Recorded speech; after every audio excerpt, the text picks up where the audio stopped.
Cuando estaba creciendo siempre me gustó el todoterreno y la recreación con 4x4 de cualquier tipo.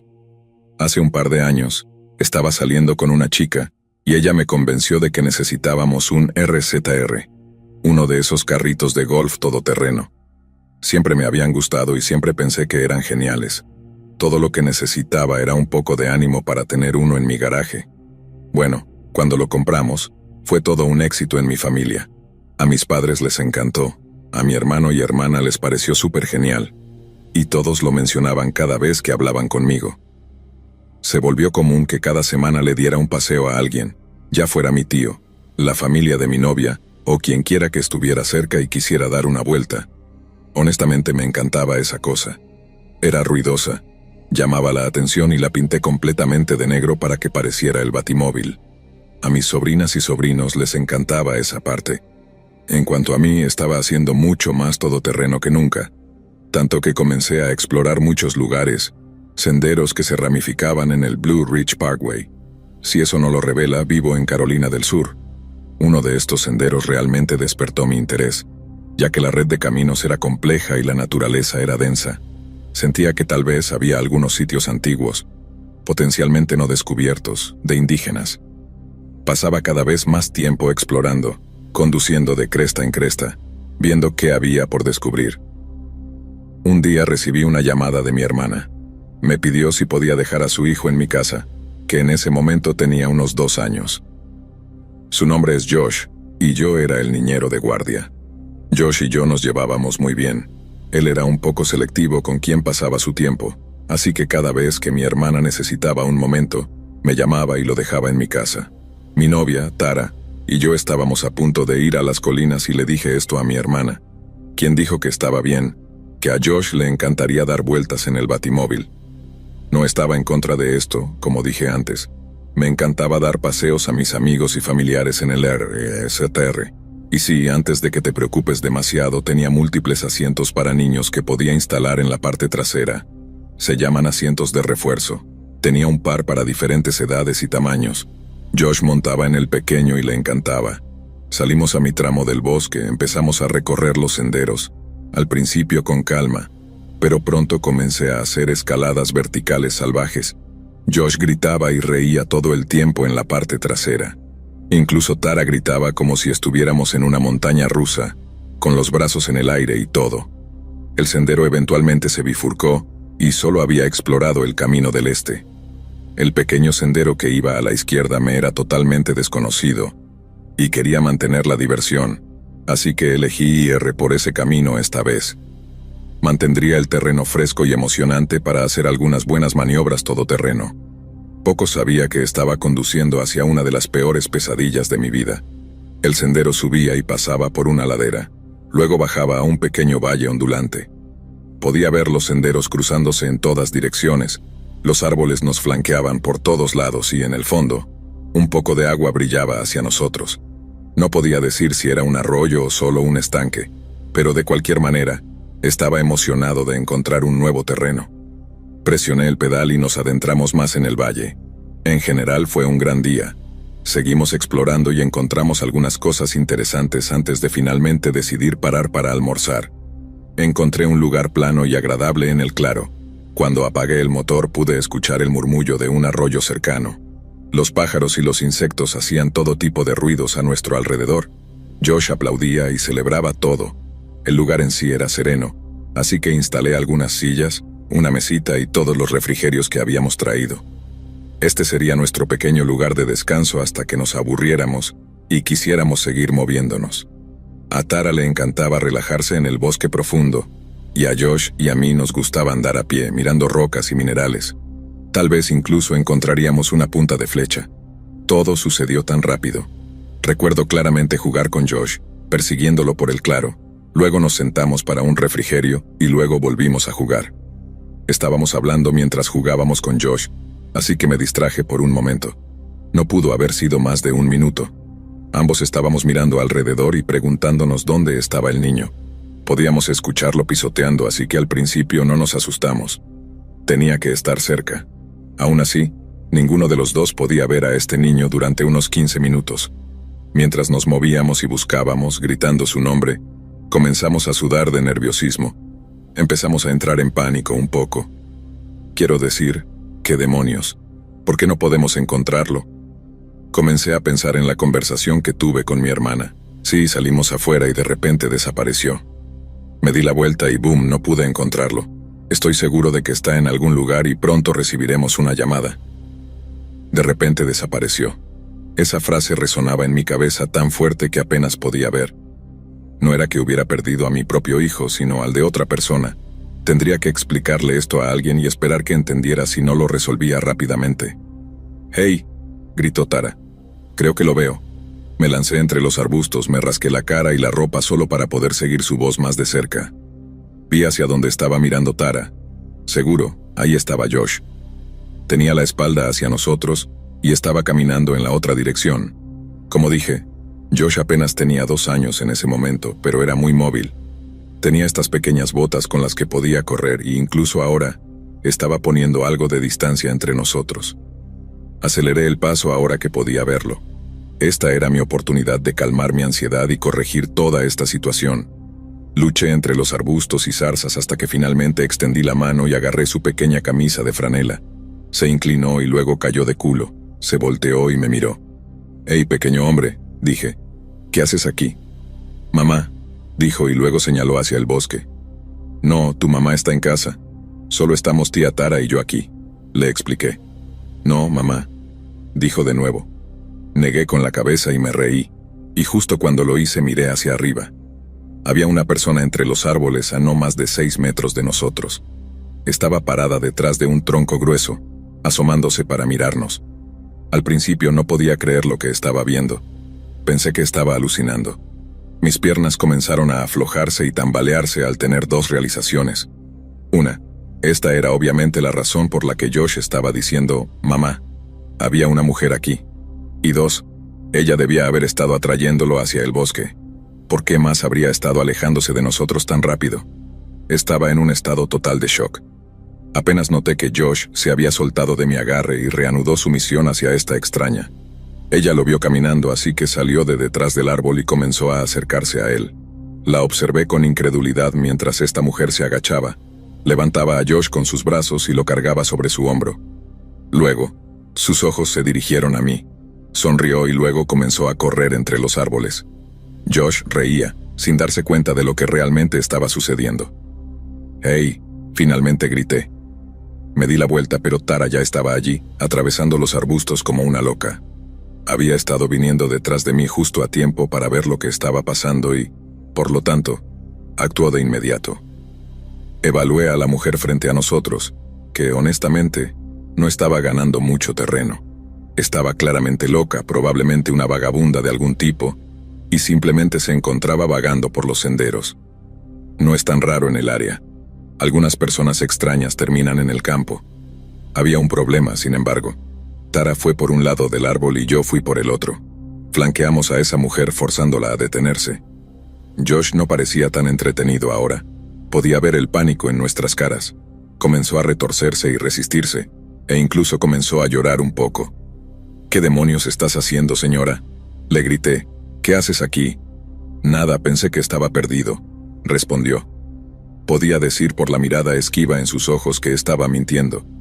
«No quiero que se pierda aquí». Dejó a Josh en el suelo. En ese momento él caminó hacia Tara y se subió en sus brazos. Ella comenzó a dar pasos hacia atrás en dirección al claro donde dejamos el RZR. «¿Estás de excursión o incluso acampando?», le pregunté a la mujer. Ella simplemente se rió y luego asintió. Totalmente loca, los ojos de esta mujer casi parecían negros. «Voy a volver a nuestro campamento y voy a llamar a la policía. Si sigues aquí cuando lleguen es el fin del camino para ti, ¿entiendes?», dije. Era una amenaza audaz, especialmente para estar en medio de la nada. Esta mujer no se inmutó en lo más mínimo. De hecho, se burló de mí con eso. Luego se dio la vuelta y se alejó en dirección al arroyo. Supuse que debía ser una vagabunda y que tenía algún tipo de campamento montado a lo largo del arroyo. Probablemente lo usaba para ir y venir entre la ciudad cercana, donde podía saquear contenedores y robar quién sabe qué. Nos fuimos de allí rápidamente, apenas recogiendo todas nuestras cosas. Nos aseguramos de abrochar a Josh en primer lugar para que no pudiera alejarse o ser atraído de nuevo por alguien. Tara y yo metimos todo en el RSAR y nos dirigimos a los senderos de regreso a la carretera principal. En el retrovisor, juro por Dios que vi a esa misma mujer merodeando a lo largo de la línea de árboles. Estaba sola, sonriendo, y luego hizo un solo gesto de saludo antes de desaparecer de nuevo por la colina. Le conté a mi hermana una versión muy resumida de estos eventos, a lo que ella simplemente se sintió aliviada de que no fuera nada. He sido más cuidadoso desde ese incidente, y si haces todoterreno en algún lugar de Carolina del Sur, ten cuidado con los extraños que secuestran niños en lo más profundo del bosque.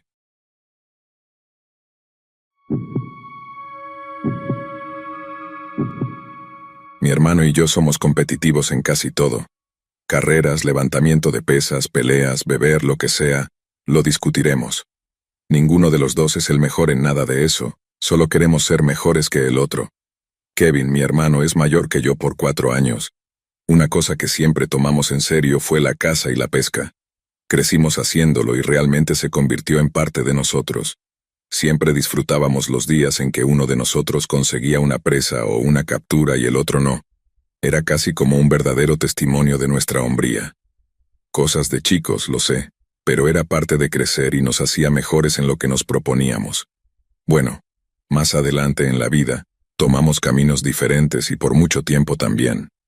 En un momento dado tuve la oportunidad de mudarme a Colorado, a un pueblo cerca de donde vivía Kevin. Decidí, ¿por qué no? ¿Cuándo más tendría una oportunidad como esta? Di el salto y nos pusimos al día en poco tiempo. Me mudé durante el verano justo antes del otoño, así que la temporada de caza de ciervos se acercaba rápidamente. Mi hermano me preguntó si tenía planes de cazar este año. Acababa de mudarme aquí, no conocía nada del área. Solo había explorado un par de lugares para pescar, pero ni siquiera había lanzado una línea todavía. Kevin me dijo que estaba hecho, que él cazaba todos los años y tenía una rutina que seguía. Era una excursión perfecta para adentrarse en la fauna local. Le dije que lo estaba esperando con ansias y que tendría mi equipo listo. Llegó la temporada y fuimos al retiro ritual de Kev. Comenzó con un viaje en bote de 90 minutos que serpenteaba hasta el fondo de este embalse. El borde frontal del agua estaba bastante transitado por los locales, pero el resto del lago solo se podía explorar si tenías un bote. Las paredes del cañón no ofrecían una orilla, solo una pared empinada con densos bosques. Una vez que pasabas la primera presa, las cosas comenzaban a abrirse. El agua pasaba de ser un estanque estrecho a un gran y hermoso lago, y el bosque se aplanaba, ofreciendo más áreas de senderismo. Todo estaba aislado, secreto para nosotros. Había algunos pescadores con botes aquí y allá, pero la mayoría parecían quedarse cerca de la presa o incluso ir en la otra dirección desde el lanzamiento. Cuanto más nos adentrábamos, menos gente veíamos. Eventualmente el embalse se estrechaba de nuevo y el agua comenzaba a volverse poco profunda. Llegábamos al final del agua, justo como Kevin había planeado. Doblamos una curva para encontrar esta pequeña orilla rocosa donde el agua se agotaba. La orilla llevaba a un terraplén empinado y más allá, lo que parecía ser un sinfín de árboles. Tranquilo, aislado, perfecto para una semana fuera. Inmediatamente comenzamos a repartir nuestro equipo y a subir la colina y adentrarnos en esos árboles. Kevin dijo que había un claro para acampar justo en la cima. Tomé mi bolsa de tienda de campaña y comencé a cargar la correa. «Vamos, hombre», me molestó Kevin. «Necesitas dormir en una caja de almuerzo por la noche». «Solo estoy empacando lo que trajiste, amigo», le expliqué. «Bueno», dijo Kevin, «se supone que no habrá mal tiempo esta semana, es solo una precaución». Arqueé una ceja.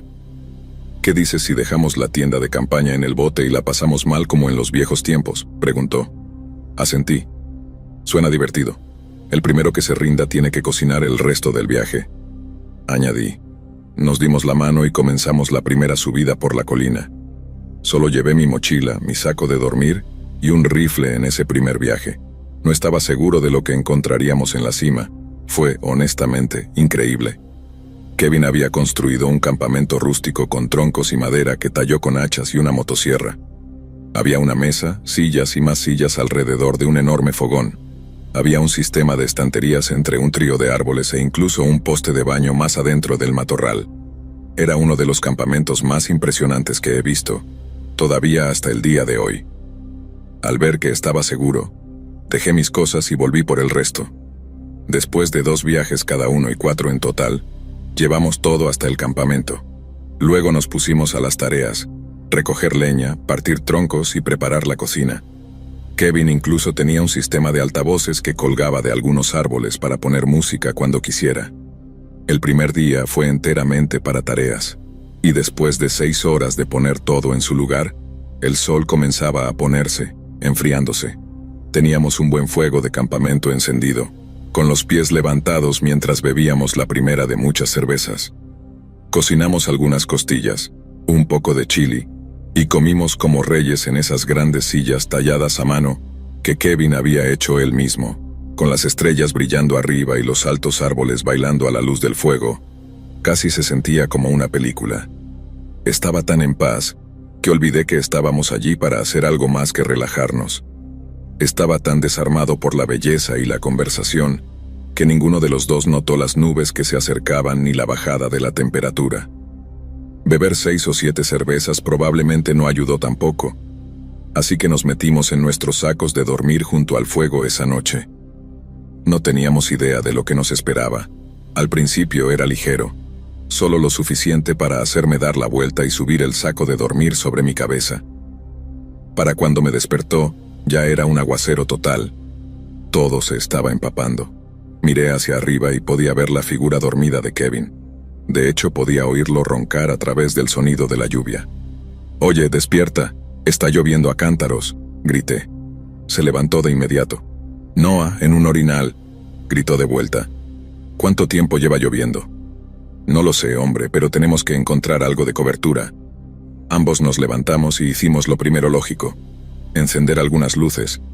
Kev encendió un par de linternas y yo saqué algunas linternas de mano. Tenía una lona en la caja que mantenía allí en el campamento, así que la agarramos y comenzamos a colgarla entre algunos árboles. Después de colgarla, corrimos a poner todo lo que teníamos debajo de ella. Nos estábamos empapando hasta los huesos, pero al menos nuestros sacos de dormir tenían un lugar para salir de la lluvia. Mientras tanto, las brasas en el fuego siseaban bajo el aguacero, y el humo se elevaba llenando todo el claro. Recuerdo que se sentía realmente ominoso, pero no sé por qué.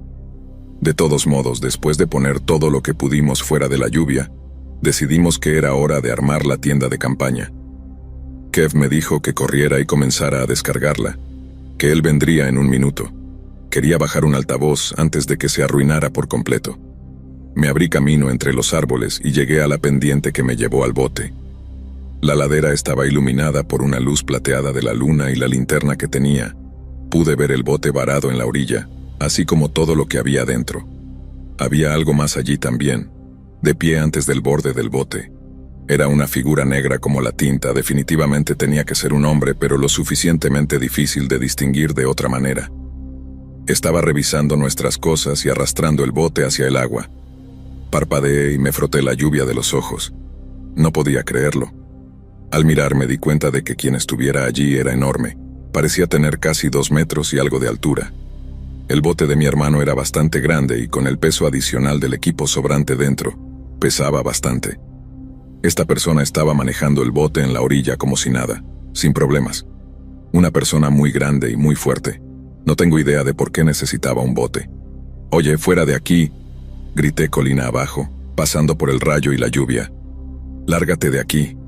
En mi bolsillo estaba la micro 9 milímetros, que saqué y apunté directamente a nuestro visitante nocturno. Reaccionaron en el momento en que grité y finalmente pude verlos. Fuera lo que fuera que llevaban puesto estaba negro por la lluvia, tal vez jeans y una franela o incluso un suéter. Tenía toneladas de cabello, barba, casi como si viviera en el bosque. Honestamente parecía un minero de las viejas fotos en blanco y negro que ves. Ojos negros y barba grande y tupida, aspecto ceniciento. Dejó el bote y comenzó a moverse torpemente por las rocas directamente hacia mí. Los gritos de Kevin estaban detrás de mí. Miré atrás para ver de qué estaba gritando. Me di cuenta demasiado tarde de que no le estaba gritando a él. Kevin estaba gritando y corriendo en mi dirección. Me acerqué a la orilla y el hombre del bote corrió hacia mí, levantando un brazo. El trueno rugió y la lluvia caía a cántaros, casi cegándome. Hubo un estruendo detrás de mí y luego de repente el hombre cayó al suelo. Kevin había bajado corriendo y lo había golpeado en la espalda con la culata de un rifle, enviándolo directo al suelo. Se levantó tambaleándose y miré hacia mi hermano, que le apuntaba con un rifle. Fue lo más cerca que estuvimos de un duelo del salvaje oeste. «Lárgate», rugió Kevin disparando un tiro cerca del tipo. El sonido retumbó a través del cañón. Era suficiente para que el hombre se diera la vuelta y comenzara a correr hacia el bosque, arrastrando una pierna herida. Kevin bajó el arma y se quedó quieto por un momento. «Gracias, hombre. Te vi desde el otro lado del claro», dije. Kevin respiró hondo y apuntó la linterna al hombre que se alejaba, que desapareció en la oscuridad. Pasamos el resto de la noche despertados. No hablamos mucho, estábamos muy nerviosos para pensar en mucho más. La mañana siguiente nos levantamos temprano, cerramos la tienda y lo hicimos más en serio. Kevin sugirió que volviéramos a bajar el bote y volviéramos a las tierras bajas. La noche anterior me había asustado demasiado para querer quedarme. Dejamos el campamento lo mejor posible y comenzamos la caminata hasta el bote. Habíamos pasado la mayoría de las primeras horas de la mañana mirando, buscando cualquier señal del hombre. Nada. Puse algunas de mis cosas en el bote mientras Kevin hacía otra pasada del campamento. De pronto, escuché otro grito. Agarré mi rifle y volví colina arriba. Cuando llegué al claro, Kevin estaba en cuclillas en la tierra y había algo a sus pies. «Oye, ven aquí, mira esto», gritó. Hice lo que me pidió. Lo que vi me dejó atónito. Era el saco de dormir del hombre. Dentro, una vieja franela, pantalones de trabajo y un cinturón de herramientas. Pero lo más desconcertante era el color blanco amarillento alrededor del borde y el hedor más horrible. No podía creer lo que estaba oliendo. «¿Es orina?», pregunté mirando a mi hermano. «Nah, hombre, esto es de un hombre loco, pero no se parece a ningún tipo de pipí que haya visto antes», contestó Kevin cubriéndose la nariz. Recogimos todo lo que podíamos y lo metimos en el bote. Al llegar a la casa me encontré constantemente mirando por encima del hombro, esperando ver un hombre caminando torpemente hacia nosotros. Nada, gracias a Dios. No quiero saber qué pasó con el hombre del saco de dormir ni de dónde vino. Solo quiero que sea la última vez que tengamos que encontrarnos con alguien así. Dejé esa área no mucho después. Pasaron unos meses antes de que me atreviera a salir al bosque de nuevo. Kevin, por otro lado, regresó una y otra vez. Eventualmente encontró una pista del hombre, pero nada definitivo. No estaba seguro si era la misma persona o si alguna vez volvería. De cualquier manera, siempre estará en la parte trasera de mi mente.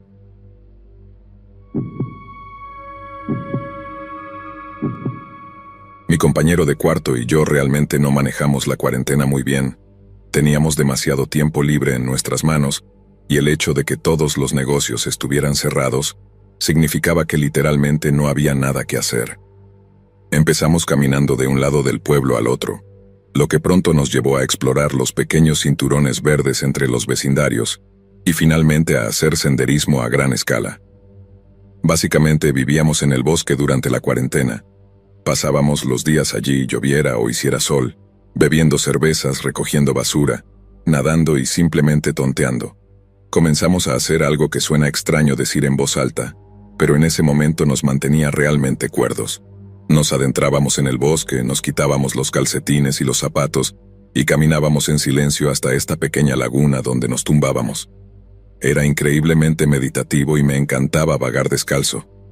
Se sentía satisfactorio de una manera primitiva.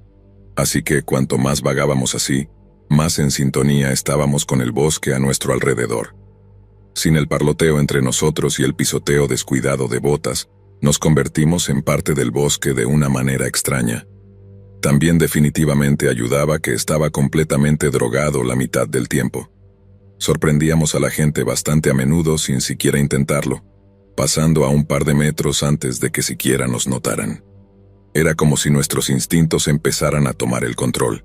Podíamos sentir tormentas formándose, y todas las criaturas parecían dejar de preocuparse por nosotros cuando caminábamos así. Así que, cuando el bosque se quedaba en silencio, sabíamos que algo se acercaba. Era uno de esos días, cielos espesos y esa clase de electricidad en el aire. Había sido tormentoso durante unos días, y el bosque estaba prácticamente vacío. Solo habíamos visto quizás a 2 personas en todo el día. La oscuridad había comenzado a aparecer más rápido de lo normal. Estábamos saliendo del bosque descalzos y bebiendo los restos de una cerveza caliente y de mala calidad, charlando sobre absolutamente nada. Recuerdo que estábamos subiendo esta colina cuando de repente, fue como si me hubiera tragado una bola de nieve. Miré a mi amiga y ella estaba congelada en mitad de una risa. Algo andaba mal. El bosque estaba extraño. Estábamos rodeados de sombras turbias y un silencio absoluto, un silencio pesado, tenso. Luego lo escuchamos. Era un sonido metálico, una especie de golpe que no podíamos distinguir realmente, metal golpeando piedra una y otra vez, un poco más adelante en el sendero, justo entre nosotros y la salida. Ambos nos quedamos como estatuas escondidos detrás de unos árboles, solo escuchando. Era una pala. Alguien estaba cavando. A medida que nos acercábamos, recuerdo cómo el sonido hacía que me picaran las palmas de las manos. El rostro de mi amiga estaba enrojecido. Me dije a mí misma que estaba siendo estúpida. De hecho, dentro de mi mochila tenía una pequeña pala que usábamos para plantar flores y desenterrar piedras y cosas así. ¿Quién era yo para juzgar a esta persona? Pero, por otro lado, esa era solo una pequeña pala de jardín. A medida que nos acercábamos, se hizo claro que esta persona tenía una pala de tamaño completo y estaba cavando en medio del sendero. Seguía intentando explicármelo a mí misma. Esta persona solo estaba cavando. Claro que era al anochecer y con una tormenta eléctrica acercándose, pero todos lidiamos con la cuarentena de manera diferente, supongo. Claro, es raro llevar una pala grande tan adentro del bosque, pero tal vez estaba enterrando a una mascota querida, y claro, eso no tiene mucho sentido en medio del sendero, pero tal vez estaba haciendo un salto para bicicletas, y sí, tal vez no tenía bicicleta, pero mi mente seguía creando todas estas razones y escenarios. Mientras tanto, los nudos en mi estómago no se aflojaban. Estábamos casi sobre ellos ahora y estoy bastante segura de que era un hombre, aunque llevaba un sombrero, bufanda y ropa pesada, todo negro, un poco raro para el verano, pero de nuevo, podría estar de luto por su querida mascota. Con cada paso mi estómago dolía más. Ambos estábamos cubiertos de sudor y el sonido del metal golpeando la tierra y la piedra parecía ensordecedor. Es casi un tipo de miedo primitivo, ¿no es así? Arraigado profundamente en nuestras entrañas, completamente sordo a cada excusa que estaba fabricando.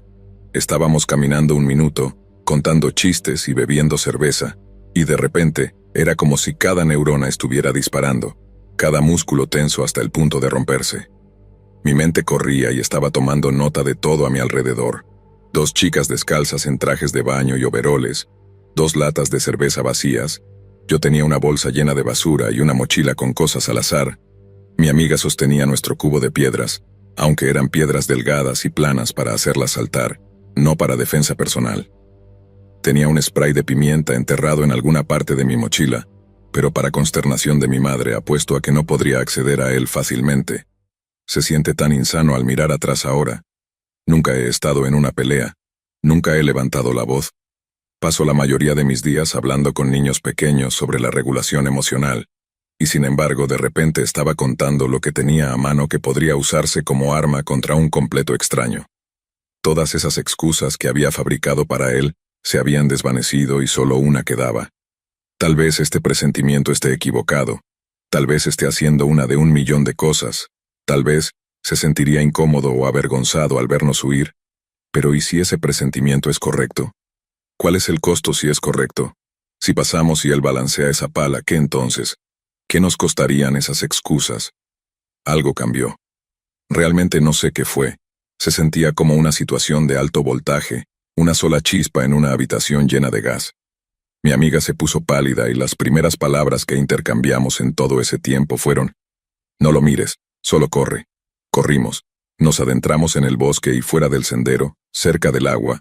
Podríamos saltar si nos perseguía. Corrimos a toda velocidad, saltando sobre rocas, esquivando árboles, espinas y piedras hincándose en nuestras plantas descalzas. Ni siquiera las sentía. No noté la sangre en mis pies hasta que salimos del bosque. No había nadie detrás de nosotros, quienquiera que encontramos no nos había seguido. Y eso era bueno porque aún teníamos la esperanza de que lo que estaban haciendo era totalmente normal. Nos quedamos en el límite del bosque, en la zona de transición entre el bosque y la ciudad. esperando a ver si salía. Nunca lo hizo. Recuperamos el aliento y caminamos a un ritmo más moderado hacia casa. Más tarde, tratamos de reconstruir todo, de entender qué había pasado. Normalmente estábamos tranquilos como pepinos y definitivamente sentíamos una especie de invencibilidad merodeando por esos bosques. No fue hasta que estuvimos en casa y seguros, vendándonos los pies, que lo comprendimos, al menos en la medida en que pudimos. La chispa había sido el silencio. Estaba cavando y, seguros en casa, admití que miré hacia atrás. Solo una mirada de un segundo. Dejó de cavar y comenzó a caminar hacia nosotros cuando dejó de cavar y se giró. Pude ver el resto de sus herramientas esparcidas en la tierra a su alrededor. Tenía una pala, pero también un pequeño pico de mano y un cubo de 5 galones con todo tipo de cosas colgando. Había una sábana blanca manchada junto al cubo. Estaba envuelta alrededor de algo, pero no estoy segura de qué. Las sábanas mismas estaban sucias, descoloridas y absolutamente repugnantes. Sea lo que sea, mi compañera de cuarto y yo salimos de allí y nunca volvimos a ver a ese hombre. Volvimos al bosque, pero no apareció nada raro. Incluso el lugar donde estaba cavando volvió a la misma quietud de antes. Ninguna de nosotras tuvo el valor de tratar de desenterrar lo que estaba enterrando, así que lo que fuera aún está allí, escondido debajo.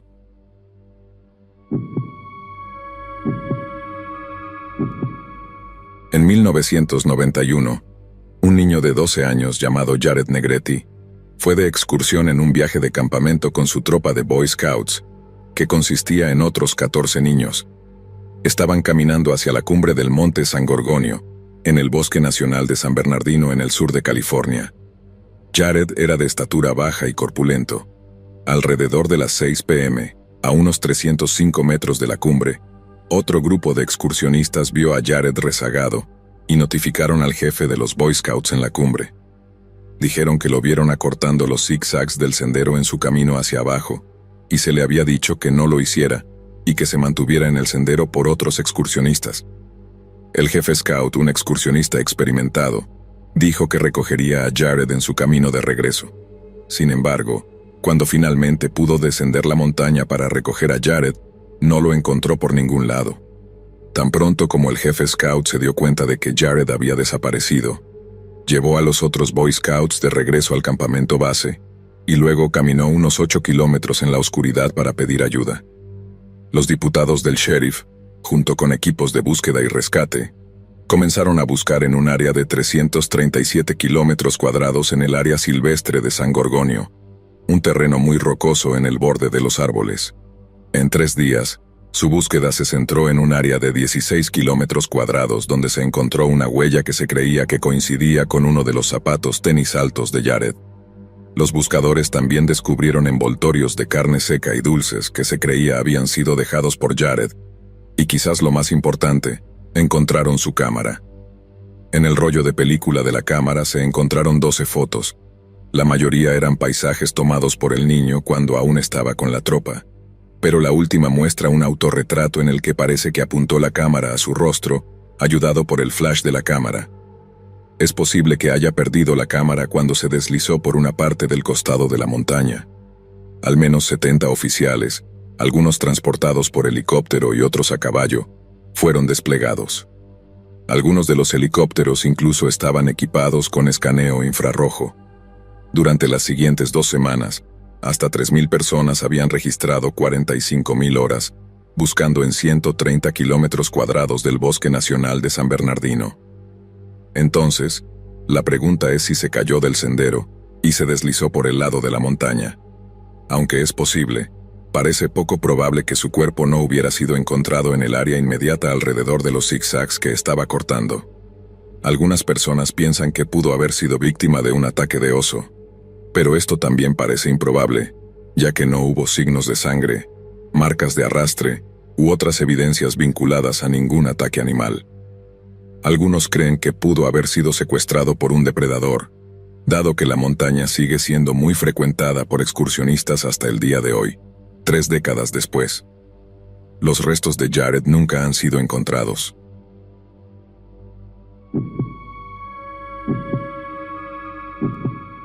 En la fría noche del 24 de febrero de 1978, 5 jóvenes hombres del condado de Yuba, California, Bill Sterling, Jack Hughes, Ted Weir, Jack Madruga y Gary Matías, se dirigieron a la Universidad Estatal de California para asistir a un partido de baloncesto. Cuando el grupo de hombres no regresó al día siguiente, amigos y familiares comenzaron a preocuparse. Lo que debería haber sido un viaje rápido para ver un partido de baloncesto, se convirtió en un misterio que nunca se resolvió. Los 5 hombres sufrían de sus propios problemas mentales leves, pero aún así, eran capaces de funcionar plenamente en la sociedad. Estaban programados para jugar un partido de baloncesto en las Olimpiadas Especiales al día siguiente, para lo cual prepararon su ropa antes de salir hacia la Universidad Estatal de California el día anterior. Poco después de ser reportados como desaparecidos, comenzó una búsqueda policial. Unos días más tarde se encontró el automóvil de los hombres abandonado, lejos de la ruta que deberían haber tomado de regreso a Yuba City. De hecho, estaba a 1 hora de distancia en la dirección incorrecta de Yuba City, habiendo sido conducido por un empinado paso de montaña en el Bosque Nacional de Plumas, en el extremo norte de la Sierra Nevada. El automóvil tenía algunos envoltorios vacíos de alimentos y botellas de bebidas, pero aparte de eso estaba vacío y en condiciones de funcionamiento. Estaba atascado en un banco de nieve, sin signos de juego sucio, aunque los 5 hombres fácilmente podrían haberlo sacado. Esto planteó más preguntas. Durante la siguiente semana, la policía y los guardabosques forestales buscaron en el área con la esperanza de encontrar alguna señal de ellos, pero desafortunadamente, cualquier posible rastro de los hombres, o incluso, Dios no lo quiera, sus cuerpos fueron cubiertos por una tormenta de nieve que pasó. Se reportaron múltiples avistamientos de los 5 jóvenes hombres, pero ninguno llevó a su descubrimiento. Primero, un hombre llamado Joseph Scones llamó a la policía diciendo que vio al grupo de hombres el viernes que desaparecieron, mientras intentaba empujar su auto atascado en la nieve. Joseph sufrió un leve ataque al corazón mientras intentaba empujar su auto, y cuando vio haces de linterna fuera de su auto y un pequeño grupo de hombres, trató de llamarlos para pedir ayuda, pero desaparecieron repentinamente como si lo hubieran ignorado. Un segundo testigo dijo que vio a 5 hombres en una camioneta roja el sábado y el domingo, a 1 hora de donde se abandonó el automóvil. Le dijo a la policía que 2 de los hombres entraron a su tienda para comprar comida y usar el teléfono, mientras los demás se quedaron en la camioneta. Las desapariciones continuaron desconcertando a todos, aún más cuando la nieve se derritió meses después, en junio de ese mismo año, ya que surgieron más preguntas. Un hombre local notó una ventana rota en un remolque del servicio forestal, y cuando la policía la inspeccionó, encontraron el cuerpo muerto de Ted Weir adentro. Parecía haber muerto de hambre a pesar de tener comida disponible cerca en el remolque. Estaba envuelto en muchas capas de mantas, y sus pies estaban gravemente congelados. Pero lo que no tiene sentido es que la chimenea, que podría haber sido fácilmente encendida y lo habría mantenido caliente, estaba completamente intacta. Además, la ropa de nieve caliente que se encontró en el remolque estaba sin usar por Ted. Es posible que haya vivido hasta 13 semanas después de la desaparición inicial, a 32 kilómetros de distancia de donde se abandonó el automóvil. Los huesos de Bill Sterling, Jack Hughes y Jack Madruga fueron encontrados no lejos del cuerpo demacrado de Ted. Habían muerto de hipotermia. Curiosamente, Gary nunca fue encontrado. Solo se descubrieron sus zapatos en los bosques cercanos. Hasta el día de hoy, nadie puede entender por qué el grupo se dirigió en la dirección que lo hicieron, o por qué dejaron su automóvil perfectamente funcional, que los 5 hombres podrían haber empujado fácilmente fuera de la nieve, solo para separarse y eventualmente morir de hambre o congelarse hasta la muerte. Además, todas sus familias estuvieron de acuerdo en que era muy inusual que no ayudaran a John Scones a empujar su auto fuera de la nieve cuando les pidió ayuda. ¿Y por qué Ted ni siquiera intentó encender un fuego o el sistema de calefacción del remolque? O comer la comida que se encontró en el remolque. Todavía no tiene sentido alguno.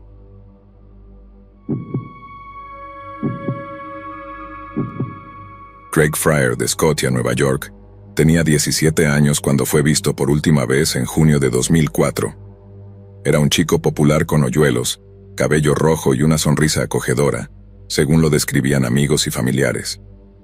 Craig era un destacado jugador de fútbol en la escuela secundaria Scotia Glenville, y estaba a punto de ser nombrado capitán de su equipo.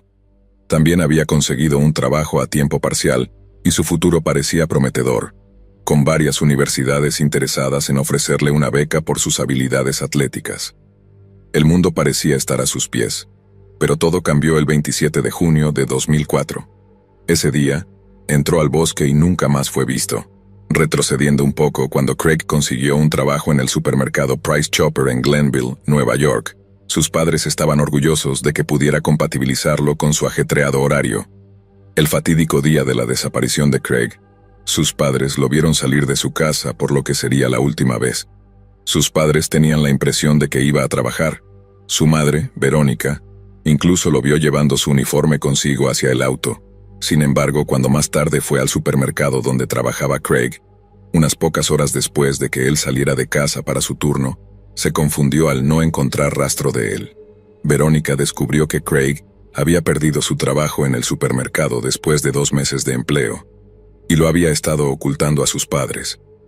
Había estado fingiendo trabajar allí durante semanas después de su despido, para que sus padres no supieran que ya no estaba empleado. Se desconoce por qué fue despedido, aunque probablemente fuera por no presentarse.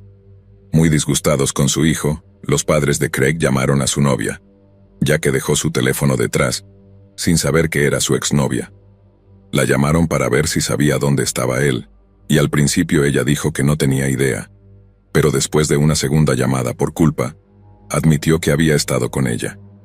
Verónica regañó a Craig por teléfono, diciéndole que necesitaba volver a casa de inmediato, que necesitaban hablar con él. Lo que no sabían era que estaba visitando a su exnovia porque estaba molesto por su reciente ruptura. Craig se despidió de su exnovia y dejó su departamento en Scotia. Según su exnovia, lo vio caminar hacia su auto, pero luego se detuvo por un momento y luego salió corriendo en dirección opuesta, como si algo lo hubiera asustado y estuviera huyendo de un peligro inminente. Sin embargo, si ese fuera el caso, habría tenido más sentido conducir lejos antes de esto. Les dijo a sus padres que estaría en casa en 10 minutos por teléfono, el tiempo que tomaría conducir de la casa de su exnovia a casa. Alrededor de la hora en que terminó esa llamada, el padre de Craig llegó al complejo y vio que el auto de su hijo todavía estaba estacionado afuera. Para las 5 p.m. de ese día, Verónica había reportado a su hijo como desaparecido. Inicialmente la policía no mostró mucho interés, asumiendo que era solo un adolescente normal que se escapaba por el día debido a una discusión con sus padres. Pero a medida que las horas se convirtieron en días y descubrieron que no tenía su teléfono ni su billetera con él en el momento de su desaparición, coincidieron en que algo estaba mal y comenzaron a investigar más a fondo. La policía obtuvo una gran pista cuando unos adolescentes se presentaron para decirles que habían visto a Craig, o a alguien que coincidía con su descripción caminando a lo largo de las vías del tren detrás del complejo de apartamentos de su exnovia, y poco después lo vieron entrar en el bosque. Afirmaron que cuando intentaron llamarlo, les hizo señas para que se callaran poniendo un dedo sobre sus labios, y luego siguió caminando hasta desaparecer en el bosque. Los investigadores comenzaron a buscar arriba y abajo de la línea del ferrocarril sin suerte. Se utilizaron perros policiales para buscar en el bosque, e incluso se revisó el cercano río Mohawk, pero todas estas búsquedas no dieron resultado. Parecía como si Craig hubiera desaparecido en el aire. Por supuesto, después de 2 décadas, las investigaciones policiales se han reducido en gran medida, pero en 2021 se descubrió una nueva pista. Uno de los compañeros de trabajo de Craig en el supermercado Price Chopper le dijo a los investigadores que en algún momento entre el 27 de junio y el 2 de julio de 2004, vio a Craig en el asiento del pasajero de un automóvil viajando hacia el norte por la Ruta 50 en Glenville. Según el testigo, el automóvil se detuvo en los semáforos de Sheffield Road antes de girar a la izquierda y desaparecer por la carretera intersección arriba. La familia de Craig todavía espera que algún día conozcan la verdad sobre lo que le sucedió a su hijo. Para un joven de 17 años tan querido, con un futuro tan brillante, nadie parece entender cómo o por qué simplemente desapareció en el bosque.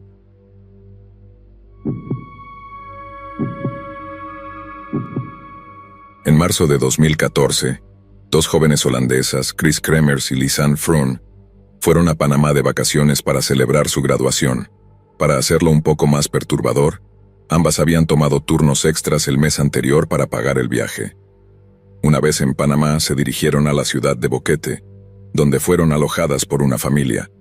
Poco después, el 1 de abril de 2014, Chris y Lisanne desaparecieron mientras hacían senderismo en los bosques alrededor de Boquete, lo cual ya era extraño porque tenían programada una excursión con un guía turístico llamado Feliciano para el día siguiente. Las dos mujeres se dirigieron a los senderos acompañadas por el perro de la familia anfitriona llamado Blue. Cuando Blue regresó a casa esa noche sin las chicas, la familia se preocupó e intentó contactar a la madre de Lisanne, quien a su vez trató de comunicarse con su hija, pero sin éxito. El 2 de abril, Feliciano esperaba a las chicas para la excursión, pero nunca llegaron. Fue a la casa de la familia anfitriona donde se hospedaban, pero ellas no estaban allí. De hecho, la mayoría de las pertenencias de las mujeres aún estaban en el lugar. Antes de sus desapariciones, las mujeres tenían sus teléfonos celulares, pero no respondían a los intentos de llamadas. Con el pánico extendiéndose entre todos, se contactó a la policía y comenzó una extensa búsqueda con la ayuda de granjeros, lugareños, detectives, perros de búsqueda, helicópteros y más. La búsqueda duró 10 días, pero no se encontró rastro alguno de Chris y Lisanne. Pasaron 2 meses y un local encontró una mochila perteneciente a una de las mujeres. Para sorpresa y horror de todos, también se descubrieron restos óseos. Después de pruebas de ADN, se confirmó que los restos pertenecían a ambas mujeres, pero la historia no termina ahí. Durante la investigación se analizaron los registros de llamadas de sus teléfonos celulares. Se descubrió que las dos mujeres intentaron hacer llamadas al 911 a lo largo de los 10 días, pero no tuvieron servicio, aunque se cree que fue un posible accidente al perderse e injuriarse en el bosque, lo que resultó en sucumbir a los elementos. Se hicieron extraños descubrimientos que cuestionaron esa teoría. Dentro de una de las mochilas encontraron una cámara con 100 fotos almacenadas en la memoria, tomadas durante esos 10 días de su desaparición. La mayoría eran fotos normales de paisajes, documentando lo que se suponía serían las divertidas vacaciones de las dos jóvenes. La policía también pudo correlacionar las fotos tomadas por las mujeres con los registros de llamadas al 911. Alarmantemente, los datos de los teléfonos celulares muestran que solo 2 horas después de que se tomara una de estas fotos aparentemente felices, intentaron llamar al 911. Pero la situación se vuelve más extraña. De las 100 fotos, 10 fueron tomadas en los días siguientes, entre la 9:11 y las 4 de la madrugada, en completa oscuridad. Se especula que podrían haber sido tomadas para tener algo de visión durante la noche, aunque esto no ha sido confirmado. Algunas personas creen que ni siquiera fueron las chicas quienes tomaron estas fotos. En una foto de un primer plano de la parte posterior de la cabeza de Chris, parece mostrar una herida en el lado derecho, cerca de la sien, con sangre en el cabello. Lisanne podría haber estado usando la luz de la cámara para ver qué tan grave era la lesión de Chris. Algunas personas creen que Chris ya estaba muerta en esta foto y que su asesino fue quien tomó la foto. De manera perturbadora, se encontró una bota de senderismo que aún tenía un pie dentro, perteneciente a Chris. También se encontró un hueso pélvico que pertenecía a Lisanne. Hasta ahora, la teoría aceptada por la policía es que las dos mujeres se desviaron del sendero, y una de ellas resultó herida. Luego, la otra mujer intentó proporcionar ayuda y resultó herida ella misma en el proceso, lo que llevó a la desnutrición y deshidratación. Pero esto es solo una teoría, y si es verdad, o si las dos chicas fueron blanco de alguien en el bosque, podría quedar desconocido para siempre. Pero espera, ¿y si el guía turístico tuvo algo que ver? Muchas personas creen que Feliciano tuvo algo que ver con sus muertes. De hecho, varias mujeres han dejado reseñas sobre el guía turístico advirtiendo a las mujeres que no vayan solas al bosque con él, ya que puede volverse muy afectuoso y coqueto, incluso bromeando supuestamente con una chica que le cortaría la pierna. Además de esto, Feliciano fue quien encontró la bota con un pie dentro detrás de un tronco de árbol específico, casi como si supiera dónde buscar. Hay muchos más detalles que respaldan esta teoría, pero eso será tema para otro día. Por ahora, si el guía turístico tuvo alguna parte en su desaparición, podría seguir siendo un misterio, al igual que el resto de este caso.